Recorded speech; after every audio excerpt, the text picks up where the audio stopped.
And why my name is John, and the last few years of my life have been a real trial.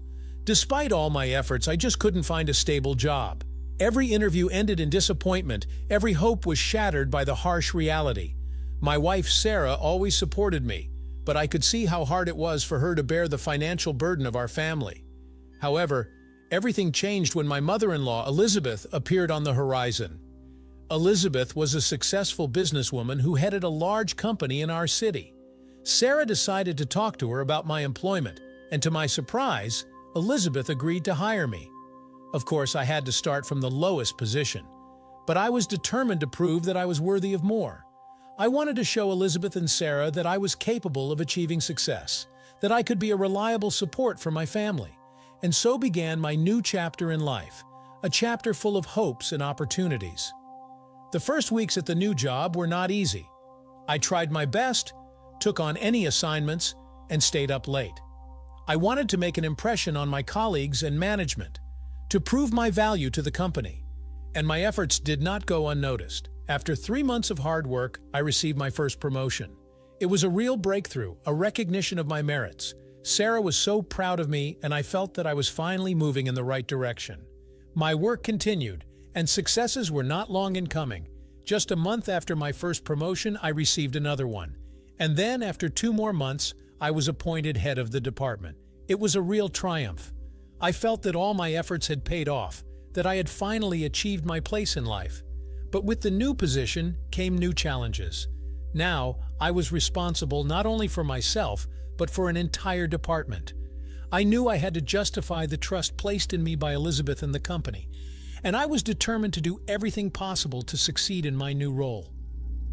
One day, I was informed that Elizabeth wanted to see me in her office. I was excited and delighted at the same time. Finally, I had the opportunity to personally thank her for everything she had done for me. I knocked on the door of her office and, hearing an invitation to enter, stepped inside.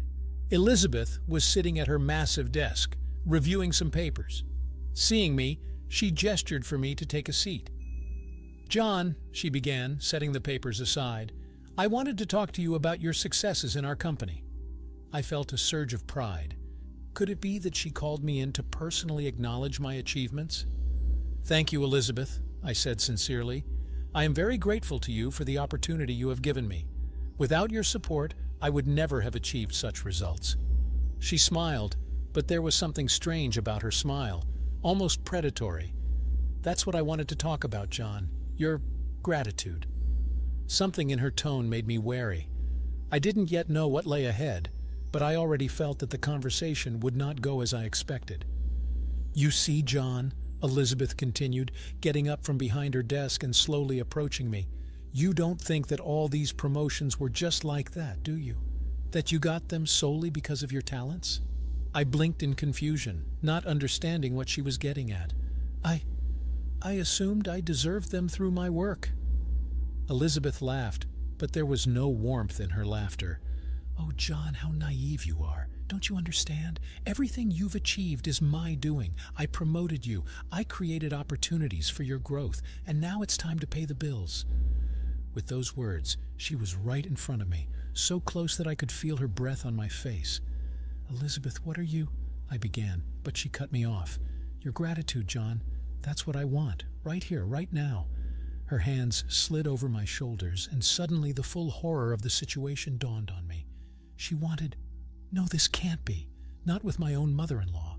But Elizabeth left me no choice. She made it clear that my career, my future, it all depended on how willing I was to thank her. And at that moment, caught between fear and disgust, I gave in. Our bodies intertwined in a strange, almost mechanical dance, devoid of tenderness or passion. It was an act of pure desperation, submission, humiliation. Every touch, every kiss was like a brand of shame, seared into my skin. When it was over, I felt empty, tainted, broken. I couldn't look Elizabeth in the eye, couldn't bear her triumphant, almost mocking gaze. I just got dressed and walked out of the office, feeling like the lowest of the low. But what else could I do? I was trapped by my own weakness, my own cowardice. And now I had to live with the consequences of that choice. To live each day carrying the invisible brand of shame and self-loathing, because I let it happen. Because I didn't find the strength to say no. After that incident in the office, Elizabeth and I returned to our usual roles as if nothing had happened. At work, I was her subordinate. At home, her son-in-law. We never discussed what happened, never mentioned it again. I continued to work in the company, continued to receive promotions, and climb the career ladder. From the outside, it might have seemed like I had the perfect life, a loving wife, a successful career, the respect of my colleagues. But inside, it was as if something had broken. Every time I looked into Sarah's eyes, I felt a sharp pang of guilt. Every time I met Elizabeth's gaze, I felt a wave of shame and disgust with myself. I convinced myself that I had done it for my family, for our well-being, that I had no choice. But the truth was that I was just a coward to stand up to Elizabeth, a coward to risk my career by choosing honor and dignity. And now I had to live with that burden, to live each day putting on the mask of a successful and contented person, while inside me a black hole of shame and self-loathing grew. I knew I had to change something, had to find the strength to break this vicious circle. But I was afraid of losing everything I had, afraid of disappointing Sarah and destroying our family. And so I continued to live as I had been living, day after day, smile after smile, lie after lie, convincing myself that I was doing it for others, when in fact I was just running from the truth. But I knew that one day I would have to pay the price, that one day this whole construction of lies and pretense would collapse, burying me under the rubble. And when that day came, I could only hope that I would have the strength to face the consequences with my head held high, that I would have the courage to start all over again, this time, the right way. But that would be later. For now, I just keep on living, keep on smiling, keep on lying, to others and to myself, because I'm too afraid to face the truth, because I'm too weak to be who I should be. And for that, I will have to pay, again and again, every day of my life. That is my cross to bear. That is my punishment. And I will carry it for as long as I can, until one day I find the strength to change something, or until this burden crushes me completely. Did you like this story?